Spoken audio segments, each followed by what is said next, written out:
জাতীয় নাগরিক পার্টি কি একটি দল, নাকি তিনটা আলাদা মেরুর জগাখিচুড়ি? এতদিন যা ছিল গুঞ্জন আজ তা দিনের আলোর মতো পরিষ্কার। দলটির ভিতরে এখন চলছে এক ভয়াবহ আদর্শিক গৃহযুদ্ধ। বিশেষ করে আজ যখন জামায়াত এনসিপি জোটের আলোচনা শুরু হয়েছে, তখন এটি ঘিরে তৈরি হয়েছে বিশাল সংকট। বাইরে থেকে মনে হয় তারা ঐক্যবদ্ধ, কিন্তু ভেতরে তাকালে দেখা যায় এক টেবিলে বসেও তারা আসলে তিনটি আলাদা আলাদা দিকে তাকিয়ে আছে। একদিকে মাহফুজ আলম ও আসিফ মাহমুদ, যারা নিরাপদ ভবিষ্যতের জন্য বিএনপির দিকে ঝুঁকছেন। অন্যদিকে হাসনাত আবদুল্লাহ এবং সার্জিস আলম, যারা মাঠের রাজনীতির বাস্তবতায় জামায়াতের সাথে জোট করতে বদ্ধপরিকর। কিন্তু এই দুই পক্ষের মাঝখানে বিশাল চীনের প্রাচীর হয়ে দাঁড়িয়ে আছে দলের প্রগতিশীল বা বামপন্থী অংশটি। সারওয়ার তুষার, সামান্তা শারমিন, নাসিরুদ্দিন পাটোয়ারি এবং তাজনুভা জাবিনরা স্পষ্ট জানিয়ে দিয়েছেন, জামায়াতের সাথে জোট মানেই এনসিপির মৃত্যু। আজকের পর্বে আমরা এই ত্রিমুখী লড়াইয়ের ব্যবচ্ছেদ করব। দেখব বামপন্থী অংশের এই ভেটো বা বাধার মুখে এনসিপি কি টিকবে, নাকি তিন টুকরো হয়ে যাবে। এনসিপির ভিতরে জামায়াত জোটের পথে সবচেয়ে বড় বাধাকে সোজা কথায় বললে এনসিপির নিজস্ব ইন্টেলেকচুয়াল কোর বা বুদ্ধিভিত্তিক অংশ, যাদের নেতৃত্ব দিচ্ছেন সারওয়ার তুষার, সামান্তা শারমিন, নাসিরুদ্দিন পাটোয়ারি এবং তাজনুভা জাবিনরা। এই অংশটি মূলত বামপন্থী বা কট্টর প্রগতিশীল ঘরানার। তারা এনসিপিকে গড়ে তুলতে চেয়েছিলেন একটি সম্পূর্ণ সেকুলার এবং সার্বজনীন নাগরিক প্ল্যাটফর্ম হিসেবে। গত এক বছরে দেখা গেছে, যখনই এনসিপি একটু ডান দিকে বা ইসলামী সেন্টিমেন্টের দিকে হেলে পড়ার চেষ্টা করেছে, তখনই এই গ্রুপটি ভেতর থেকে চাপ দিয়ে দলকে সোজা করে দিয়েছে। তাদের কারণেই এনসিপি সাধারণ ধর্মপ্রাণ মানুষের কাছে পুরোপুরি পৌঁছতে পারেনি, এমন অভিযোগও আছে। এখন যখন অস্তিত্ব রক্ষার জন্য হাসনাত সার্জিসরা জামায়াতের সাথে জোটের ফাইল রেডি করছেন, তখন তুষার সামান্তারা বেঁকে বসেছেন। তাদের যুক্তি পরিষ্কার, আমরা ফ্যাসিবাদের বিরুদ্ধে লড়েছি একটি গণতান্ত্রিক ও অসাম্প্রদায়িক রাষ্ট্রের জন্য। জামায়াতের সাথে হাত মেলানো মানে আমাদের মূল আদর্শের সাথে বেইমানি করা। তারা মনে করছেন, জামায়াতের সাথে গেলে এনসিপি তার সুশীল গ্রহণযোগ্যতা হারাবে। এই অংশটি এতটাই অনড় যে প্রয়োজনে তারা দল ভেঙে বেরিয়ে যেতেও প্রস্তুত, কিন্তু জামায়াতের সাথে এক মঞ্চে বসতে নারাজ। এরই মধ্যে কাল ঘোষণা দিয়ে দল থেকে পদত্যাগ করেছে বামপন্থী হিসেবে পরিচিত কেন্দ্রীয় কমিটির এক যুগ্ম সাধারণ সম্পাদক। এবার আসি দ্বিতীয় শক্তিশালী গ্রুপে। সরকারের অত্যন্ত প্রভাবশালী দুই উপদেষ্টা আসিফ মাহমুদ এবং মাহফুজ আলম। তাদের অবস্থান খুবই প্র্যাগম্যাটিক বা বাস্তববাদী। তারা আবেগের চেয়ে ক্ষমতার সমীকরণকে বেশি গুরুত্ব দিচ্ছেন। সাবেক উপদেষ্টা আসিফ এবং মাহফুজ খুব ভালো করেই জানেন, আগামীতে সরকার গঠন করার সবচেয়ে সম্ভাবনা বেশি বিএনপির। তাই নির্বাচনের পর নিজেদের নিরাপত্তা এবং রাজনৈতিক ক্যারিয়ার সুনিশ্চিত করতে তারা বিএনপির সাথেই থাকাকেই শ্রেয় মনে করছেন। তারা জামায়াতকে একটি রিস্কি ফ্যাক্টর হিসেবে দেখছেন। তাদের ভয় হল, জামায়াতের সাথে গেলে আন্তর্জাতিক মহল এবং দেশের সুশীল সমাজ তাদের কট্টরপন্থী হিসেবে ট্যাগ দিতে পারে, রাজাকাল আলবদর বলতে পারে। তাছাড়া আসিফ মাহমুদ ব্যক্তিগতভাবে ঢাকা 10 আসন থেকে নির্বাচন করতে চান, আর সেখানে জিততে হলে বিএনপির ধানের শীষের ভোট ব্যাংক তার জন্য মাস্ট। তাই তারা দলের ভেতরে বিএনপির হয়ে লবিং করছেন এবং বামপন্থী অংশকে বোঝাচ্ছেন যে জামাত নয়, চলো বিএনপির সাথেই আমরা ন্যাচারাল বা স্বাভাবিক মিত্র করি। তৃতীয়ত এবং মাঠ পর্যায়ে সবচেয়ে জনপ্রিয় অংশটি হল হাসনাত আবদুল্লাহ এবং সার্জিস আলম বলায়। তারা তাত্ত্বিক বা বামপন্থী বুলিয়া ওড়ান না, তারা বোঝেন মাঠের পালস, মাঠের বাস্তবতা, কারণ তারা মাঠের রাজনীতিটাই করছেন। তারা দেখছেন বিএনপির কাছে এনসিপির তেমন কোনো দাম নেই, তারা কোনো পাত্তাই দিচ্ছেন না। বিএনপি তাদের জুনিয়র পার্টনার বা লেজুর ভিত্তিক সংগঠন হিসেবে দেখছে, তাদেরকে লেজুর বানিয়ে রাখতে চায়। অন্যদিকে জামায়াত তাদের অফার করছে পার্টনারশিপ এবং সম্মান, অংশীদারিত্ব। হাসনাত সার্জিসরা মনে করেন, জুলাই বিপ্লবের যে স্পিরিট বা সংস্কারের আকাঙ্ক্ষা, তা বিএনপির চেয়ে জামায়াতের বর্তমান এজেন্ডার সাথে বেশি মিলে যায়। তাছাড়া জামায়াতের সুশৃঙ্খল ক্যাডার বাহিনী ছাড়া এনসিপির মতো নতুন দলের পক্ষে নির্বাচনে বুথ সামলানো অসম্ভব। হাসনাতরা বামপন্থী অংশের সমালোচনা করে বলছেন, আপনারা আদর্শ দিয়ে ভাই পেট ভরাতে পারবেন না।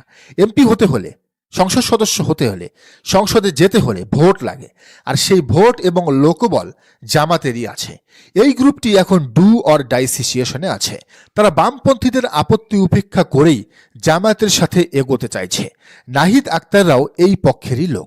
পরিস্থিতি এখন বারুদের মতো।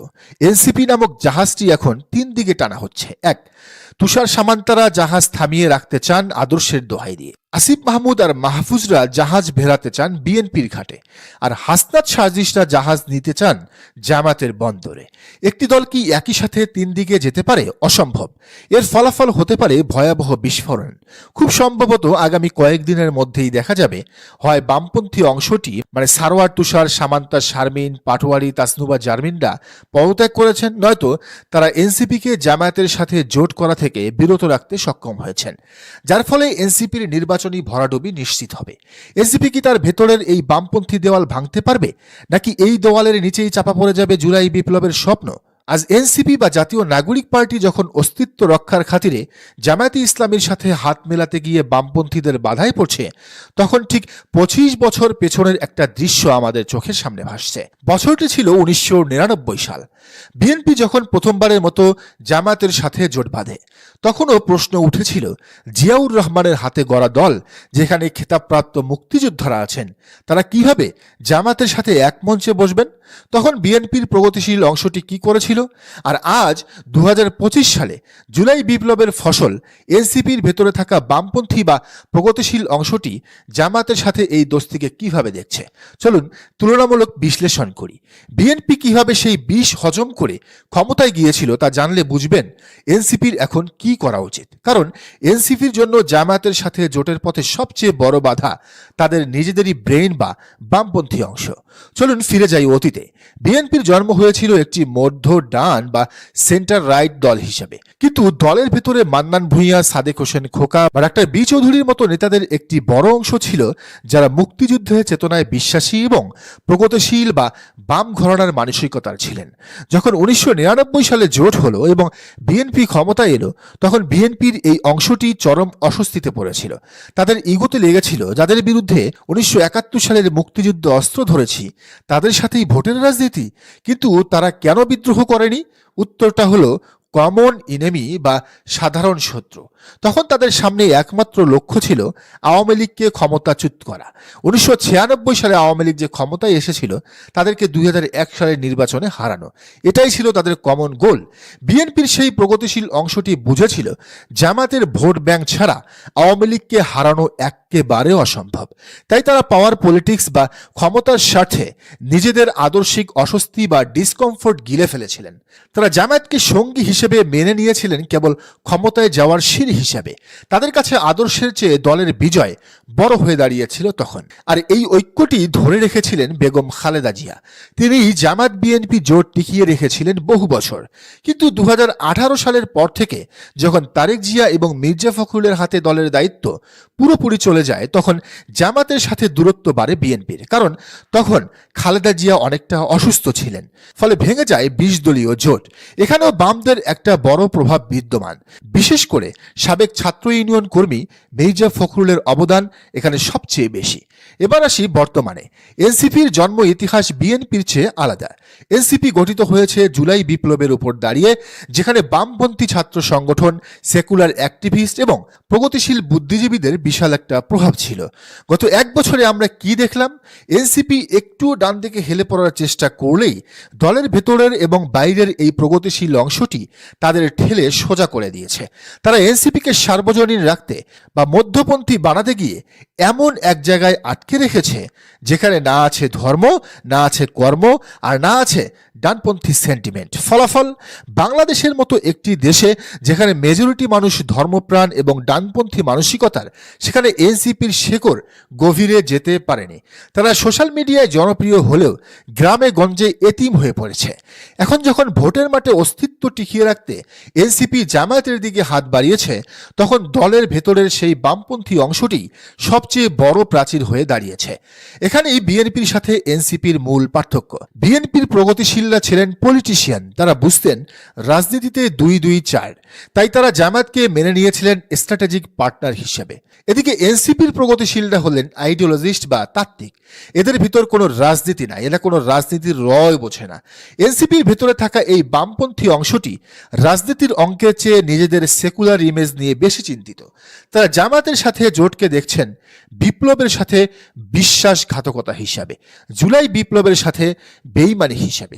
এনসিপির এই অংশটি মনে করে জামাতের সাথে গেলে তাদের এলিট বা সুশীল সমাজে যে গ্রহণযোগ্যতা আছে তা নষ্ট হয়ে যাবে। তাদেরকে প্রথম আলো পুষবে না, তাদেরকে ডেইলি স্টার পুষবে না। তারা ভয় পাচ্ছেন মোল্লাতন্ত্রের। কিন্তু বাস্তবতা হলো এই বামপন্থীদের কথা শুনতে গিয়ে এনসিপি গত 1.5 বছরে মাঠের রাজনীতিতে শক্তি সঞ্চয় করতে পারেনি। এখন জামাতের সাথে জোট হলে এনসিপির এই অংশটি হয়তো দলই ছেড়ে যাবে অথবা দলের ভেতরেই বিদ্রোহ করবে, যা বিএনপির ক্ষেত্রে ঘটেনি। রাজনীতির নির্মম। এখানে টিকে থাকতে হলে আপোষ করতে হয়, রফাদফা করতে হয়, টেবিলে বসতে হয়। বিএনপি সেই আপোষ করতে পেরেছিল বলেই 2001 সালে ল্যান্ডস্লাইড ভিক্টোরি পেয়েছিল। বিশাল ব্যবধানে আওয়ামী লীগকে হারিয়ে তারা জামাত বিএনপির সরকার গঠন করেছিল। আর এনসিপি যদি তাদের ঘরের ভেতরের বামপন্থী বা অতি প্রগতিশীলদের মান অভিমান ভাঙাতে না পারে, তবে জামাতের সাথে এই জোট তাদের জন্য বুমেরাং হতে পারে। এনসিপি এখন এক কঠিন পরীক্ষার মুখে। একদিকে জামাতের 30-50 আসনের লোভনীয় অফার ও মাঠের শক্তি, অন্যদিকে দলের ভেতরে তাত্ত্বিক নেতাদের আদর্শিক চাপ। নাহিদ আক্তাররা কি পারবেন বিএনপির মতো তাদের প্রগতিশীলদের বোঝাতে যে আগে বাঁচি তারপর আদর্শ, নাকি এই আদর্শিক দ্বন্দ্বেই এনসিপি 2 ভাগ হয়ে যাবে? আপনার কি মনে হয়, এনসিপির কি উচিত বামপন্থীদের কথা শুনে একা চলা, নাকি বিএনপির ফর্মুলা মেনে জামাতের সাথে জোট করা? দর্শক, মতামত জানান কমেন্টের ঘরে। আর এই চ্যানেল নতুন হলে অবশ্যই সাবস্ক্রাইব করে বেল আইকনটি বাজিয়ে রাখুন।